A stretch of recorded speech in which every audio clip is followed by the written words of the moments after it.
Hello friends, welcome to my YouTube channel Samrat education. दोस्तों, आज की इस वीडियो में आप लोगों को बीएससी एग्रीकल्चर फिफ्थ सेमेस्टर के एक विषय principles of food science and nutrition AG 510 का दूसरा लेक्चर कराने वाला हूं। यदि आप लोगों ने पहला लेक्चर नहीं देखा तो डिस्क्रिप्शन में लिंक दिया हुआ है, वहां से जाकर आप लोग देख सकते हैं। तो चलिए देखते हैं दूसरा लेक्चर, जिसका टाइटल है composition of food foods of animal origin. बोला है composition of foods of animal origin, मतलब कहने के मतलब कि जो फूड होता है उसका कंपोजिशन कैसे होता है और एनिमल से क्या, एनिमल ऑरिजिन से या पशु मूल से हम लोग क्या क्या बना सकते हैं, कैसे हमारे लिए उपयोगी होता है भोजन के रूप में, उसके बारे में हमें पढ़ना है। ठीक है, तो चलिए सबसे पहले देखेंगे composition of food. Composition of food तो खाद्य संरचना इसे बोल सकते हैं। ठीक है, खाद्य संरचना। तो खाद्य संरचना से तात्पर्य खाद्य पदार्थों की रासायनिक संरचना से है, जिसमें विभिन्न खाद्य पदार्थों में मौजूद पोषक तत्वों, गैर पोषक तत्वों और अन्य खाद्य घटकों के प्रकार और मात्रा शामिल है। ठीक है, खाद्य संरचना से तात्पर्य खाद्य पदार्थों की रासायनिक संरचना से है, जिसमें विभिन्न खाद्य पदार्थों में मौजूद पोषक तत्वों, गैर पोषक तत्वों और अन्य खाद्य घटकों के प्रकार और मात्रा शामिल है। भोजन की संरचना, भोजन के प्रकार, इसे कैसे उगाया जाता है और इसे कैसे तैयार या संसाधित किया जाता है, इनके आधार पर काफी भिन्न होता है। ठीक है, देखिए क्या बोल रहा है कि जो खाद्य संरचना है, इससे तात्पर्य खाद्य पदार्थों की रासायनिक संरचना से है, जिसमें विभिन्न खाद्य पदार्थों में जो भी मौजूद पोषक तत्व या गैर पोषक तत्व हैं, उनका अन्य घटकों के प्रकार और मात्रा में शामिल होना। भोजन की संरचना, भोजन के प्रकार, इसे कैसे उगाया जाता है और इसे कैसे या तैयार या संसाधित किया जाता है, इनके आधार पर यह काफी भिन्न हो सकता है। विभिन्न खाद्य पदार्थों की संरचना को समझना, उनके पोषण मूल्य का आकलन करने, आहार संबंधी दिशा निर्देश विकसित करने और खाद्य सुरक्षा सुनिश्चित करने के लिए महत्वपूर्ण होता है। ठीक है, विभिन्न खाद्य पदार्थों की संरचना को समझना, उनके पोषण मूल्य का आकलन करने, आहार संबंधी दिशा निर्देश विकसित करने और खाद्य सुरक्षा सुनिश्चित करने के लिए महत्वपूर्ण है। तो भोजन में क्या क्या शामिल होता है उसको देखते हैं। जैसे माइक्रोन्यूट्रिएंट्स शामिल होता है भोजन में। ठीक है, कार्बोहाइड्रेट, प्रोटीन, वसा, इन सभी के बारे में हम लोग अगले लेक्चर में, तीसरे लेक्चर में हम लोग को पढ़ना है। फंक्शन, क्लासिफिकेशन, रिक्वायरमेंट, अवेलेबिलिटी और सोर्स। कार्बोहाइड्रेट का पढ़ना है, फैट, प्रोटीन, मिनरल, विटामिन और वाटर, इन सभी का हम लोग अगले लेक्चर में पढ़ना है। तो इस लेक्चर में आप लोग इसको थोड़ा थोड़ा जानते रहिए कि ये सब हमारे भोजन में जो होते हैं शामिल होते हैं। कौन कौन से माइक्रोन्यूट्रिएंट में कार्बोहाइड्रेट, प्रोटीन, वसा, विटामिन, खनिज, फाइबर, और देखिए गैर गैर पोषक तत्वों में फाइबर, फोटोकेमिकल, एंटीऑक्सीडेंट्स। पोषक तत्व में आपके शामिल होते हैं कार्बोहाइड्रेट, फैट, प्रोटीन। ठीक है, और गैर पोषक तत्व में शामिल होते हैं फाइबर, फोटोकेमिकल, एंटीऑक्सीडेंट्स। ठीक है, इनको याद रखिएगा। देखिए इसमें कुछ समझने वाली बात नहीं, थ्योरी है, इसलिए मैं बताता चला जा रहा हूँ। चलिए आगे देखते हैं। भोजन के प्रमुख घटकों में कार्बोहाइड्रेट, प्रोटीन और वसा जैसे माइक्रोन्यूट्रिएंट्स, साथ ही विटामिन और खनिज जैसे सूक्ष्म पोषक तत्व शामिल होते हैं। कार्बोहाइड्रेट शरीर के लिए ऊर्जा का एक प्रमुख स्रोत है। कार्बोहाइड्रेट शरीर के लिए ऊर्जा का एक प्रमुख स्रोत है और इसमें ग्लूकोज और फ्रक्टोज जैसे सरल शर्करा, साथ ही स्टार्च और फाइबर जैसे जटिल कार्बोहाइड्रेट शामिल हैं। प्रोटीन शरीर में ऊतकों के निर्माण और मरम्मत के लिए महत्वपूर्ण है और मांस, डेयरी और अंडे जैसे पशु उत्पादों के साथ साथ बीन्स और नट जैसे पौधों पर आधारित स्रोतों में भी पाया जाता है। ठीक है, क्या बोल रहा है कि कार्बोहाइड्रेट शरीर के लिए ऊर्जा का एक प्रमुख स्रोत है और इसमें ग्लूकोज और फ्रक्टोज जैसे सरल शर्करा, साथ ही स्टार्च और फाइबर जैसे जटिल कार्बोहाइड्रेट शामिल हैं। प्रोटीन शरीर में ऊतकों के निर्माण और मरम्मत के लिए महत्वपूर्ण है और मांस, डेयरी और अंडे जैसे पशु उत्पादों के साथ साथ बीन्स और नट जैसे पौधे आधारित स्रोतों में भी पाए जाते हैं। वसा ऊर्जा का एक संकेंद्रित और इसमें संतृप्त वसा शामिल होता है, जो हृदय रोग के खतरों को बढ़ा सकता है। ठीक है, जो क्या करता है, हृदय रोग के खतरों को बढ़ा सकता है। और असंतृप्त वसा जो कोलेस्ट्रॉल के स्तर में सुधार करने और हृदय रोग के जोखिम को कम करने में मदद कर सकता है। देखिए बोला था ना, जिसको भी हार्ट अटैक आता है तो क्या होता है, देखिए हमारा जो फेफड़ा है, ठीक है, समझिएगा, डॉक्टर तो नहीं लेकिन इतना तो जानकारी है। तो इसमें 3 नलिकाएं होती हैं। ठीक है, 3 नलिकाएं होती है। जब कोलेस्ट्रॉल क्या होता है, किसी एक नलिका में चिपक जाता है ना, तो उसको पहली बार हार्ट अटैक आता है। ठीक है, जब दूसरी बार चिपकता है, दूसरी नलिका में दूसरी बार आता है, और जब इसमें से भोजन आता जाता रहता है, ठीक है, लेकिन जब तीसरी बार हार्ट अटैक आता है तो यह वाला नलिका भी बंद हो जाता है। इसीलिए बोला जाता है कि हार्ट अटैक जो होता है वो तीसरी बार में जान ले लेता है। तो पहली बार में इसलिए जान नहीं ले पाता है क्योंकि पहली बार में यदि एक नलिका बंद हो जाएगी फिर भी 2 नलिका से भोजन उसको मिल रहा है, ठीक है, सब कुछ मिल रहा है। लेकिन जब दूसरी बार आ रही है तो एक नलिका और बंद हो जा रही है, उसके लिए उसको बहुत ज्यादा दिक्कत होगा, सांस लेने में प्रॉब्लम होने लगेगी, ठीक है। और तीसरी बार जब होता है तो सब बंद हो जाता है, जिससे भोजन का आदान प्रदान और भी जो भी चीजें होती हैं उनका आदान प्रदान नहीं हो पाता, जिसकी वजह से मृत्यु हो जाती है। तो देखिए जो कोलेस्ट्रॉल होता है ना, कोलेस्ट्रॉल ही चिपक जाता है उन नलिका में। तो यहाँ पर बोल रहा है कि और असंतृप्त वसा जो कोलेस्ट्रॉल के स्तर में सुधार करने और हृदय रोग के जोखिम को कम करने में मदद करता है। जो असंतृप्त वसा होती है, असंतृप्त अनसैचुरेटेड फैट होता है, वह क्या करता है, कोलेस्ट्रॉल के स्तर में सुधार करता है और हृदय रोग के जोखिम को कम करने में मदद करता है। चलिए इतनी जानकारी आप लोग ले लिए होंगे। चलिए चलते आगे देखते हैं। माइक्रो न्यूट्रिएंट के अलावा भोजन में विटामिन और खनिज जैसे सूक्ष्म पोषक तत्व भी होते हैं। माइक्रो न्यूट्रिएंट तुम्हारे भोजन में होते ही हैं, उसके अलावा भोजन में विटामिन और खनिज जैसे सूक्ष्म पोषक तत्व भी होते हैं। विटामिन विभिन्न शारीरिक कार्यों के लिए आवश्यक है और इन्हें पानी में घुलनशील या वसा में घुलनशील के रूप में वर्गीकृत किया गया है, ठीक है। विटामिन शारीरिक कार्यों के लिए आवश्यक है और इन्हें पानी में घुलनशील या वसा में घुलनशील के रूप में वर्गीकृत किया गया है। पानी में घुलनशील विटामिन में विटामिन सी और विटामिन बी शामिल है, जबकि वसा में घुलनशील विटामिन में विटामिन ए, डी और ई और के शामिल है, ठीक है। देखिएगा, ध्यान दीजिएगा, पानी में जो विटामिन घुलनशील होता है उसमें विटामिन सी और विटामिन बी शामिल होता है, जबकि वसा में जो घुलनशील विटामिन होता है उसमें vitamin A, vitamin D, vitamin E और विटामिन के शामिल होता है। खनिज अकार्बनिक पदार्थ है। खनिज क्या है, अकार्बनिक पदार्थ है जो विभिन्न शारीरिक कार्यों के लिए आवश्यक है और इसमें कैल्शियम, लोहा और जस्ता शामिल है। इसमें कैल्शियम, लोहा और जस्ता शामिल है। भोजन में फाइबर, फाइटोकेमिकल और एंटीऑक्सीडेंट जैसे गैर पोषक तत्व भी शामिल होते हैं। देखिए मैंने आप लोग बताया था कि गैर पोषक तत्व कौन कौन से हैं, तो ये बोल रहा है कि भोजन में फाइबर, फोटोकेमिकल्स और एंटीऑक्सीडेंट जैसे गैर पोषक तत्व भी मौजूद होते हैं। फाइबर स्वस्थ आहार का एक महत्वपूर्ण हिस्सा है और पाचन स्वास्थ्य को बढ़ावा देने और हृदय रोग और मधुमेह जैसी पुरानी बीमारियों के जोखिम को कम करने में मदद करता है। फाइबर क्या करता है, फाइबर हमारे स्वस्थ आहार का एक महत्वपूर्ण हिस्सा होता है जो हमारे पाचन स्वास्थ्य को बढ़ावा देता है।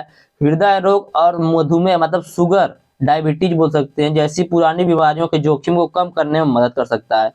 फाइटोकेमिकल पौधे पर आधारित खाद्य पदार्थों में पाए जाने वाले यौगिक हैं। जो फाइटोकेमिकल होते हैं वह पौधे आधारित खाद्य पदार्थों में पाए जाने वाले यौगिक होते हैं जिनके विभिन्न स्वास्थ्य लाभ होते हैं, जैसे सूजन को कम करना, कैंसर के खतरे को कम करना, ठीक है। यह सब क्या करते हैं, शुगर के खतरे को कम करते हैं और कैंसर के खतरे को कम करते हैं। एंटीऑक्सीडेंट ऐसे पदार्थ होते हैं जो शरीर को मुक्त कणों से होने वाले नुकसान से बचाने में मदद करते हैं, जो कैंसर और हृदय रोग जैसी पुरानी बीमारियों के विकास में योगदान कर सकते हैं, ठीक है। इसे क्या बोला, जो कैंसर और हृदय रोग जैसी पुरानी बीमारियों के विकास में योगदान कर सकते हैं, मतलब उनको बढ़ा सकते हैं। कौन, एंटीऑक्सीडेंट। एंटीऑक्सीडेंट ऐसे पदार्थ हैं जो शरीर को मुक्त कणों से होने वाले नुकसान से तो बचाने में मदद करते हैं, लेकिन कैंसर और हृदय रोग जैसी पुरानी बीमारियों के विकास में योगदान भी देते हैं, ठीक है। तो आप लोगों ने फाइबर के बारे में भी जान लिया, ठीक है, फाइटोकेमिकल के बारे में जान लिया और एंटीऑक्सीडेंट के बारे में जान लिया। फाइटोकेमिकल क्या करता है, तो फाइटोकेमिकल जो होता है पौधे पर आधारित खाद्य पदार्थ होता है, मतलब पौधे पर आधारित खाने वाला एक पदार्थ होता है जो जिनसे क्या होता है, विभिन्न स्वास्थ्य लाभ होते हैं, जैसे हमारे सूजन को कम करता है, ठीक है। फाइटोकेमिकल हमारे सूजन को कम करता है, कैंसर के खतरे को कम करता है, और एंटीऑक्सीडेंट जो होता है वो हमारे शरीर को मुक्त कणों से होने वाले खतरे से तो बचाता है, लेकिन कैंसर और हृदय रोग जैसी पुरानी बीमारियों के विकास में योगदान कर सकता है। तो फाइबर, फाइटोकेमिकल और एंटीऑक्सीडेंट क्या होते हैं, तीनों के बारे में समझ लिए होंगे आप लोग, गैर पोषक तत्वों के बारे में। चलिए आगे चलते हैं। कुल मिलाकर हम लोग बोल सकते हैं कि भोजन की संरचना एक जटिल है, कठिन है, और भोजन के प्रकार और इसे कैसे उगाया जाता है, कैसे संसाधित किया जाता है और कैसे तैयार किया जाता है, इस पर निर्भर करता है। विभिन्न खाद्य पदार्थों की संरचना को समझने से व्यक्तियों को अपने आहार के बारे में सूचित निर्णय लेने में मदद मिल सकती है, ठीक है। जब उसके विभिन्न खाद्य पदार्थों की संरचना को बारे में समझ रहेगी कि किसके खाने से हमें लाभ होगा, किससे खाने से हमारा जो डायबिटीज वो कम होगा, किसके खाने से हमारा जो शुगर है वह कम होगा, हृदय रोग से हमें छुटकारा मिलेगी, तो वह क्या करेगा, उस अनुसार अपना भोजन करेगा और यह सुनिश्चित करेगा कि उससे इष्टतम स्वास्थ्य के लिए कौन से आवश्यक पोषक तत्व मिल रहे हैं और कौन से पोषक तत्वों की कमी हो रही है, तो उसे सब कुछ जानकारी हो सकती है यदि इन सभी के बारे में वो जानेगा तो, ठीक है। तो उम्मीद करते हैं आप लोगों को फूड्स कंपोजिशन ऑफ फूड समझ में आ गया होगा। चलिए अब देखते हैं फूड्स ऑफ एनिमल ऑरिजिन। देखिए फूड्स ऑफ एनिमल ऑरिजिन में हम लोगों को यही पढ़ना है कि जो पशु होते हैं, पशु से हम लोग को भोजन के रूप में क्या क्या प्राप्त होता है। ठीक है, सीधी बात ये समझिएगा। इसे बोलते हैं पशु मूल। एनिमल ऑरिजिन को बोलेंगे पशु मूल।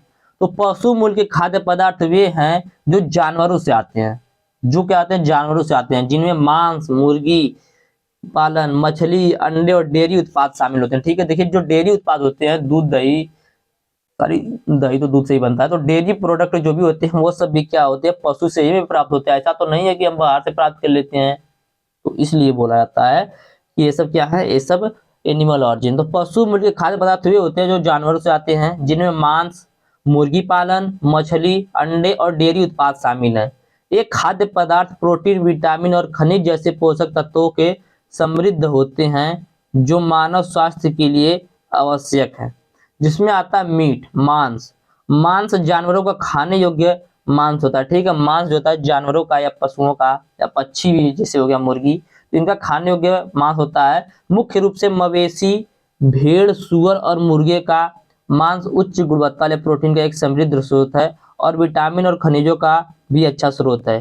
हालांकि कुछ मांस में संतृप्त वसा और कोलेस्ट्रॉल की मात्रा अधिक हो सकती है, जिसका अधिक मात्रा में सेवन स्वास्थ्य के लिए हानिकारक हो सकता है। कोलेस्ट्रॉल से क्या हानिकारक प्रभाव पड़ता है मैंने आप लोगों को पीछे बता दिया है। ठीक है, तो कुछ मांस ऐसे होते हैं जिनमें अधिक मात्रा में जिनमें कोलेस्ट्रॉल की मात्रा अधिक होती है, संतृप्त वसा की मात्रा अधिक होती है, जिससे अधिक मात्रा में सेवन करने से हमारे स्वास्थ्य के लिए हानिकारक हो सकते हैं। अगला है पोल्ट्री। तो पोल्ट्री में चिकन, टर्की और बत्तख शामिल है। पोल्ट्री में चिकन, टर्की और बत्तख शामिल है, जो उच्च गुणवत्ता वाले प्रोटीन के समृद्ध स्रोत हैं। जो उच्च गुणवत्ता वाले प्रोटीन के समृद्ध स्रोत हैं। पोल्ट्री आयरन, जिंक और बोरान विटामिन जैसे विटामिन खनिजों का भी अच्छा स्रोत है। ठीक है, तो पोल्ट्री में चिकन, ये सब देखिए जो पोल्ट्री प्रोडक्ट जो भी होते हैं ना, ये सब लाभदायक होते हैं, हानिकारक ज्यादा नहीं होते हैं। ठीक है, बहुत कम हानिकारक होते हैं, लेकिन इनको भी लिमिट में ही रखना चाहिए। ठीक है, तो पोल्ट्री में चिकन, टर्की और बत्तख शामिल हैं, जो उच्च गुणवत्ता वाले प्रोटीन के समृद्ध होते हैं। पोल्ट्री में आयरन, जिंक और बोरान विटामिन जैसी विटामिन और खनिजों का भी अच्छा स्रोत है। चलिए आगे चलते हैं। अगला है मछली। तो मछली उच्च गुणवत्ता वाले प्रोटीन का अच्छा स्रोत है। मछली जो है उच्च गुणवत्ता वाले प्रोटीन का अच्छा स्रोत है।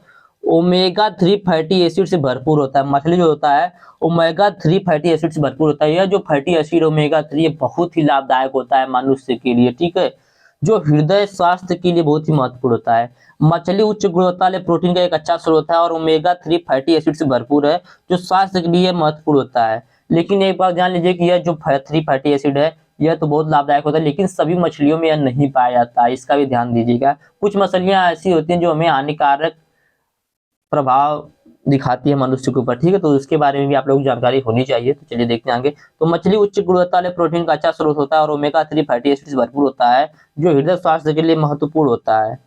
विभिन्न प्रकार की मछलियों में पारा और अन्य प्रदूषकों का स्तर अलग अलग होता है, इसलिए मछली का चयन सावधानी से करना और कुछ प्रकार की मछलियों की खपत को सीमित करना महत्वपूर्ण होता है।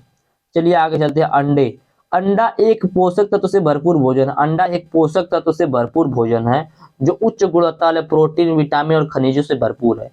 इनमें स्वस्थ वसा और एंटीऑक्सीडेंट भी होते हैं, जो समग्र स्वास्थ्य का समर्थन करते हैं। एंटीऑक्सीडेंट क्या होता है मैंने अभी आप लोगों को पीछे बताया था कि एंटीऑक्सीडेंट से क्या लाभ है। ठीक है, तो अंडा एक पोषक तत्व से भरपूर भोजन है, जो उच्च गुणवत्ता वाले प्रोटीन, विटामिन और खनिजों से भरपूर है। इनमें स्वस्थ वसा और एंटीऑक्सीडेंट भी होते हैं, जो समग्र स्वास्थ्य का समर्थन कर सकते हैं। आगे देखेंगे डेयरी प्रोडक्ट या डेयरी उत्पाद। तो डेयरी उत्पादों में दूध, पनीर, दही और मक्खन शामिल है, जो कैल्शियम, प्रोटीन, अन्य आवश्यक पोषक तत्वों के अच्छे स्रोत है। हालांकि कुछ डेयरी उत्पादों में संतृप्त वसा और कोलेस्ट्रॉल की मात्रा अधिक होती है, इसलिए कम वसा या गैर वसा वाले विकल्पों का चुनना और उच्च वसा वाले व डेयरी उत्पादों की खपत को सीमित करना महत्वपूर्ण होता है। ठीक है, डेयरी उत्पाद मतलब बोलते हैं डेयरी प्रोडक्ट, कोई भी ऐसा सामान जो दूध से बनता है उसे हम लोग डेयरी प्रोडक्ट बोल सकते हैं, चाहे कोई भी प्रोडक्ट हो। ठीक है, यदि वो दूध से बने तो उसे हम लोग बोलेंगे डेयरी प्रोडक्ट। तो डेयरी प्रोडक्ट जो होता है उसमें दूध, दही, पनीर, मक्खन, घी आदि ये सब आते हैं, जो कैल्शियम, प्रोटीन और अन्य आवश्यक पोषक तत्वों के अच्छे स्रोत होते हैं। कुछ डेयरी उत्पादों में सैचुरेटेड फैट और कोलेस्ट्रॉल की मात्रा अधिक होती है, इसलिए कम वसा या गैर वसा वाले विकल्प को चुनना और उच्च वसा वाले डेयरी उत्पादों की खपत को सीमित करना महत्वपूर्ण होता है। मतलब कहने के कि जो कम वसा वाला है, कम कोलेस्ट्रॉल वाला है, उसको ज़्यादा से ज़्यादा यूज करना चाहिए और अधिक वसा वाले उत्पादों की खपत को कम करना चाहिए। ठीक है। दूध विभिन्न घटकों का एक जटिल मिश्रण है जिसमें पानी, प्रोटीन, लिपिड, कार्बोहाइड्रेट, विटामिन और खनिज शामिल है। दूध विभिन्न घटकों का एक जटिल मिश्रण है जिसमें पानी, प्रोटीन, लिपिड, कार्बोहाइड्रेट, विटामिन और खनिज शामिल है। दूध की संरचना पशु की प्रजाति, नस्ल, आहार और स्तनपान की अवस्था के आधार पर भिन्न हो सकती है। ठीक है, ध्यान दीजिएगा, दूध की जो संरचना है पशु की प्रजाति, नस्ल, आहार और स्तनपान की अवस्था के आधार पर भिन्न हो सकती है। आमतौर पर गाय का दूध दुनिया भर में सबसे ज्यादा खाया जाने वाला दूध है। दूध का उपयोग विभिन्न प्रकार के डेयरी उत्पादों जैसे पनीर, दही और मक्खन का उत्पादन करने के लिए किया जाता है। इन उत्पादों की संरचना और पोषण मूल्य दूध से भिन्न होते हैं। उदाहरण के लिए यदि ले लिया जाए तो पनीर जो होता है प्रोटीन और वसा का एक केंद्रित स्रोत होता है, जबकि दही में प्रोबायोटिक्स और लाभकारी बैक्टीरिया होते हैं जो पाचन में सहायता कर सकते हैं। ठीक है, तो यह था आप लोगों का दूसरा लेक्चर जो कि मैंने आप लोग बताया। उम्मीद करते हैं आप लोगों को बहुत अच्छे समझ में आ गया होगा। यदि आप लोगों को यह वीडियो अच्छा लगा है तो वीडियो को लाइक कीजिएगा, चैनल को सब्सक्राइब कीजिएगा, अपने दोस्तों के पास शेयर भी जरूर कीजिएगा। और यदि आप लोगों को इसका पीडीएफ चाहिए तो डिस्क्रिप्शन में व्हाट्सएप ग्रुप का लिंक और व्हाट्सएप नंबर दिया गया है, मैसेज करके आप लोग इसका पीडीएफ भी ले सकते हैं। धन्यवाद, जय हिंद।